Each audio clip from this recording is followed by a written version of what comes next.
इश्तिहार है तब व्यापार है अपना बिजनेस प्रमोट करने लिए संपर्क करो 647-400-6862 647-400-6862 G Media Group. So friends, welcome back. You are listening to Harjinder Gill show on 1350 AM. So as I have already mentioned earlier, today we have Mr. Kevin Yarde, who is NDP's member of Provincial Parliament for Brampton North. He's with us. Now, Mr. Kevin, welcome to Harjinder Gill show. Thank you, 𝗚𝗍𝗃𝗃. Hello, Harjinder. Thanks for having me on your program. 𝗚𝗍𝗃𝗃. Welcome, Kevin. And how's everybody in the family? Oh, everybody's doing fine, thankfully. And you know, I know there are some families who do have members who are ill or in hospital. So my thoughts and prayers go out to everybody. But as long as we all stay safe and continue to follow the directives of the Chief Medical Officer of Health, wash our hands, use face coverings, do not socialize in large groups, and then we'll all get through this eventually, because there is light at the end of the tunnel, of course, with this vaccine now arriving in Ontario. That's true. So Kevin, we are going through the second wave of COVID-19, and especially Brampton has been a hotspot for this COVID-19. And we are still continuing to see record case numbers. And on top of that, Brampton is a city full of essential workers. So do you think that we have received the sufficient support we need in this pandemic?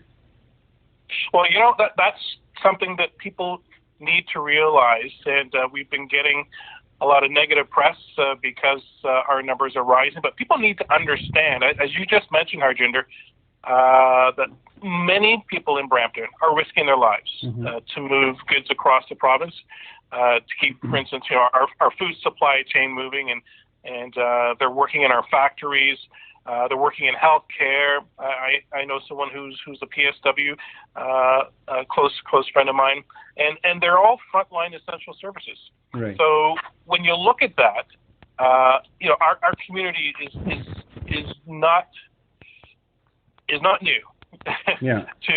to essential workers.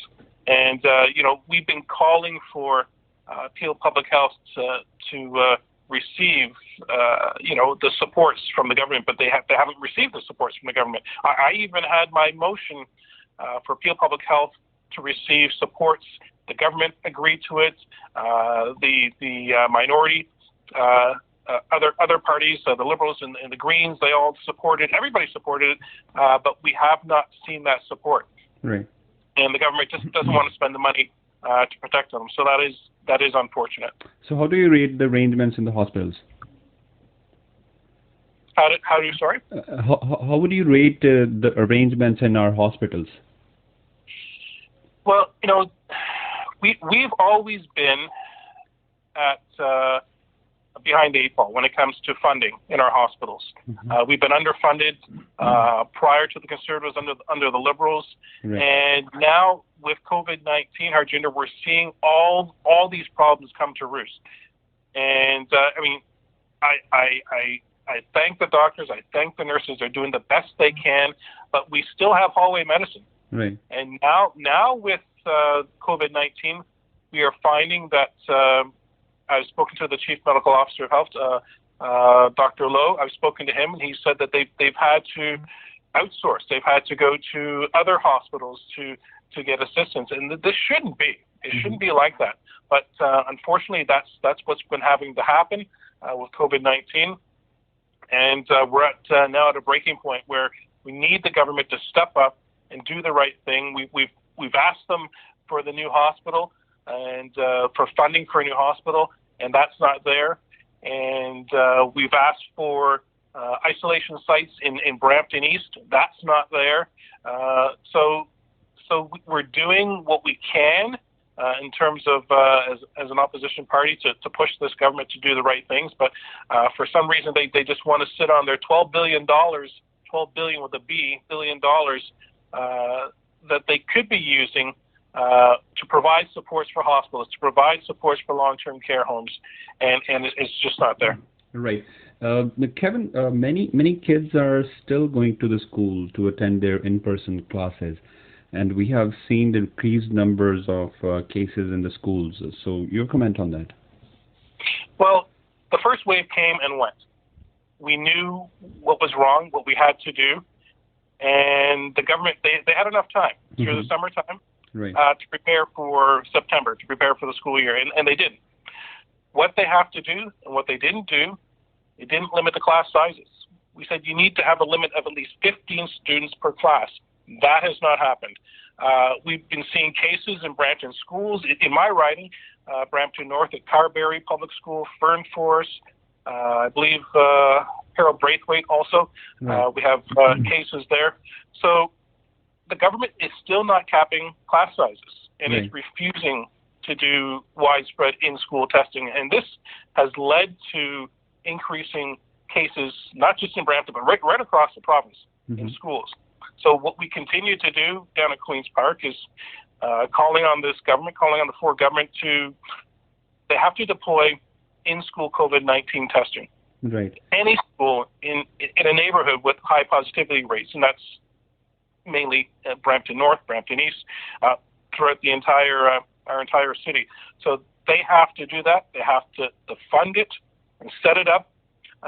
These voluntary testing sites inside our schools so that our students can feel safe. But it's not being done. And I mean, it's not brain surgery. we know that Brampton's a hotspot. And if we're going to be serious about tackling this pandemic, we have to make sure that students and teachers are protected. So any thoughts on the test centers, and how would you advise to improve the system in the centers and the process of testing? Well, we need those. We need isolation sites and test centers. There is an isolation site in Mississauga, but we need an isolation site in Brampton East where we have high numbers of cases there. We're a lot of people who contract COVID-19 or who may have COVID-19. Some of them don't have vehicles, and we're not going to have them. It's really not going to happen. They're not going to hop on a bus and travel 45 minutes to Mississauga to an isolation center. We need isolation centers in Brampton East, and that's something that hasn't been done. And it's something that this government, they had enough time to prepare for after the first wave, and they've been sitting on their hands, and this is what's happened now. Case numbers, what are we now up to? It was at 2,400 the other day in Ontario. So this is something which the government has failed to address, and I look forward to hearing what they have to say today. Right. And in a similar way, how do you see the arrangements of Ontario government for long-term care and retirement homes, especially in Peel region? Well, long-term care homes, it's the worst. It's the worst. The numbers are the highest in long-term care homes, and we've been seeing COVID-19. Unfortunately, it's taken so many lives of our elderly, of our parents and our grandparents, and it's something which we should have gotten a handle on as well. Just after the first wave, we knew what the problems were. We knew that we had a shortage of PSWs. We knew that there was a shortage of PPEs in these homes, and we're still at that same point. And the government's also refusing to provide pandemic pay for these PSWs. And they say they're going to do that, but it's going to be in 5 years. We can't wait 5 years. We have to have the pandemic pay now. We need these additional PSWs now, not in 5 years. So this is something that we're calling for is to get 10,000 PSWs now into these homes, increase the pandemic pay, and anyone who is sick in the hospitals, all we have to do, in the long-term care homes, all we have to do is look to what's been happening in other countries. In South Korea, what they do when someone is sick in a long-term care home, they send them to the hospital. We have not been doing that. All these for-profit homes, we've been keeping the people in the homes whenever there's an outbreak. And this is something that other countries say we're doing wrong, but we continue to make the same mistakes over and over again. And we continue to see, unfortunately, the deaths of our parents and our grandparents and our elderly. And it's a sad sight when I see this happening day in and day out, and the government is not providing funding, the supports for long-term care homes, and in the end, Harjinder, we have to get out of the for-profit long-term care homes because it's not working. Right. And I believe the majority of Canadians and Ontarians agree with that. It's not working. And if we really care about our elderly, we have to make this public, not private. I think it depends upon if you have elders in your family and you are taking care of them, and on the other side your parents or elders are in the long-term care center, then I think the people may relate this discussion quite appropriately. What do you think about that? Well, exactly. Not everybody can afford to go to a long-term care home. Yeah. Not everybody has parents or children who can stay home and look after their parents. Depending on their situation, if a elderly parent has dementia or what have you, not everybody has training to look after their elderly parents. Ideally, I think most people would like to have to be able to take care of their parents, but that's not the reality. So what do? We have the options, the two options. We have the public and we have the private. And obviously the private has not worked.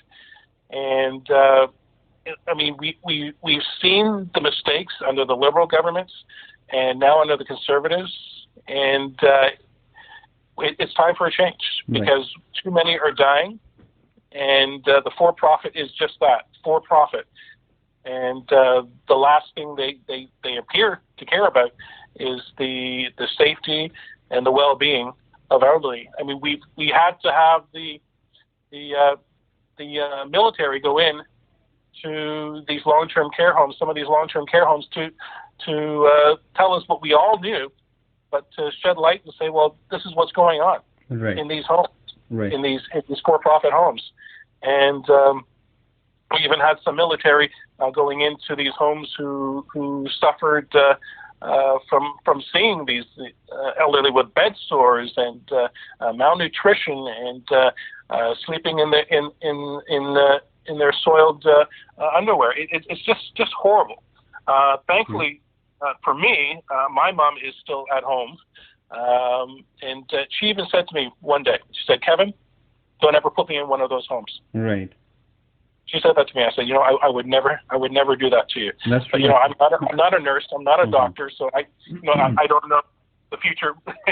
Right. Okay. So friends, this is Harjinder Gill show, and today we have Mr. Kevin Yarde, who is MPP for Brampton North. So Kevin, let's talk about small businesses now. When we see this lockdown, many small business owners believe the measures are unfair and disproportionate, and they are suffering in this forced shutdown. Do you believe so? I agree, and I believe the majority of people agree as well. Small businesses, I mean, they are the backbone of our economy, and they need direct financial support to get through this crisis. So, I mean, what are we seeing? We're seeing the big box stores being allowed to sell non-essential items, the Costco's, the Walmarts, alongside essential items, such as groceries. And at the same time, there we have the small businesses remaining closed to in-person shopping, and it's not fair. I say it's not fair. The majority of Ontarians, I believe, feel it's not fair as well. And we're hearing from, I'm even getting calls from small business owners in Brampton who are being forced to shut their doors without any help that they desperately need. And there are programs out there, but clearly these programs to help the businesses keep their staff on pay and pay their rent, it hasn't worked. These programs that the government's put forward has not worked. And that's something which needs to change. And unfortunately, the response from the government has not prioritized small businesses in favor of the big box stores. So he's cutting and shortchanging things for working folks who've had these businesses either handed down to them or they started from scratch. And we rely on these businesses, and they're losing so many businesses every single day. Right. And it's something which the poor government, as I mentioned before, instead of withholding this $12 billion in COVID funds that they have, right. At first they said they didn't have it, but they do have it. Most of it, it came from the federal coffers to the provinces to help with this pandemic. So what they should be doing is taking this money and using it to help the small businesses, and it's not being done. Okay. So they're not investing in small businesses. We're losing small businesses on a daily basis, and it's not fair. As we started off this conversation, the big box stores. They do it in Manitoba. If they can do it in Manitoba, we can do it here. If they can have the Costco's and the Walmarts selling essential goods only and cordoning off the non-essential goods, it can be done. Right. But this government doesn't seem to have the will to do it. But like I said, other provinces, it is possible they are doing that. So Kevin, NDP is the official opposition party in Ontario, and are you doing enough to make the government accountable in this time? Well, we are doing everything that we can. As you mentioned, we are the official opposition. The government has a majority, and whatever bills they want to pass are going to pass. But at the same time, we are holding their feet to the fire. We're letting them know we're speaking for voices. We're speaking for small businesses. We're speaking for teachers. We're speaking for students on their behalf. And we're doing everything we can to make sure that the government does the right thing, and to ensure that we get through this pandemic safely, and that everybody keeps their jobs. But unfortunately, that is not happening with this government. So we are doing everything we can to ensure right. that this happens. Right. So, Kevin, in the last, I think we'll wind it up, and just your quick comments on the farmers' protest in India, because their loved ones are also protesting here in Ontario in solidarity with them. What do you have to say about that? I don't have any family in India, but I do know what is right and what is wrong, and what I've been seeing. It disturbs me greatly, Harjinder. I stand in solidarity with the farmers in India, right, and their loved ones. I have many constituents in Brampton North, who have family members back home who are farmers, okay, who are protesting. But keep in mind, they are not protesting; they are peaceful protesters. Okay, and they're protesting against the privatization of farming by the Indian government. And these laws that the Indian government wants to put forward, it's going to deregulate the agricultural sector and drastically affect the farmers' livelihoods. And what is that going to do? Well, all you have to do is speak to the farmers, speak to the unions. They know exactly what's going to happen. They know exactly what's going to happen. It's going to leave them open to exploitation by powerful corporations. Right. And farmers, even before this bill was put forward, were suffering. Okay. So this is just going to make things even worse. But Kevin, yeah, I totally understand that. But on this farmers' agitation in India, many people are concerned that on the statements given by the different politicians, especially from Canada, and they say we shouldn't be interfering in any other country's internal matters. How do you take that, and how would you address that concern? This issue, the farmers' protest, is a worldwide issue now. It's not just an Indian issue. People in the United States, people in the UK, politicians in Canada, all see what's happening there across the world. And we're all in solidarity with the farmers. Right. Multiple Canadian workers' unions, Unifor, CUPW, they've also issued statements in solidarity. Leaders across the world. My colleague, Singh in Brampton East, as well as Sarah Singh in Brampton Centre, we've all called on the Indian government to stop using water cannons, to stop assaulting these peaceful protesters and have dialogue with them. Right. Okay, Kevin, thank you so much for your time, brother. And your closing remarks, please. Yes. So, sorry. I want to just say, everyone stay safe. Happy holidays. We will get through this. There is light at the end of the tunnel. And I'll say 𝗚𝗲𝗃𝗃, and thank you very much, Harjinder, for having me on your program. Thank you, brother. Thank you so much, Kevin, and talk to you soon. Thank you. Will do. Bye-bye. Take care. So, friends, this was Mr. Kevin Yarde from Brampton North.